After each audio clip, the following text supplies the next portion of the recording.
Minister, thanks for talking to us today. Perhaps I can ask you firstly, what is the British government's position in relation to the Myanmar elections? Well, we don't recognise the elections as being legitimate. There are over 2,000 political prisoners in Burma.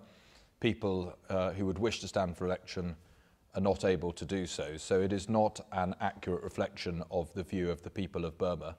And for that reason, we don't think the elections are a legitimate process. But surely you would agree that this is a step in the right direction by the military rulers?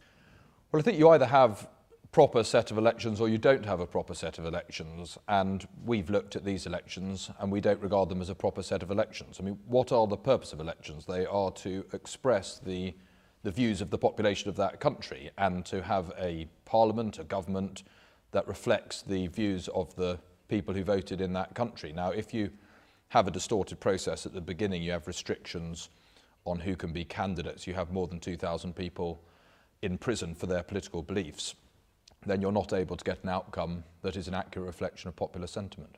Within Myanmar, there are some suggestions that people may boycott these elections. Would the British government support that?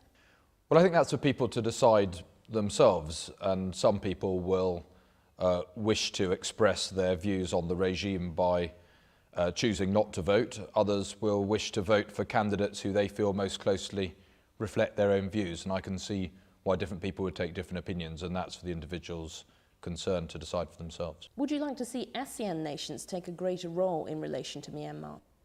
Well, I've been really enthusiastic since I became a minister 6 months ago about the potential for ASEAN as a whole. I think if ASEAN were one country, and I know, there's lots of different countries with different traditions, but were it one country, it would be knocking on the door of superpower status. It is a really exciting, dynamic part of the world. Its economies are in many cases growing strongly, and there's a really good news story to tell about ASEAN. And I think ASEAN nations as a whole probably have cause to reflect on the situation in Burma and think that, is that the situation that we want to say to the rest of the world? Are the ASEAN nations held back by having Burma as part of their team? And I think they are, and it would be good for ASEAN as a whole to recognise the benefits of having a free, fair, open, democratic Burma as part of the ASEAN family. It'd be good for the neighbouring ASEAN countries, but most importantly of all, it would be good for Burmese people themselves. Well, as you'll be aware, there are divisions within ASEAN over what to do regarding Myanmar. What concrete actions would you like to see? ASEAN is a set of countries with different traditions and different rates of progress, different levels of prosperity. But they are collectively working more and more together, and it is a part of the world which is rising in importance and rising in prominence.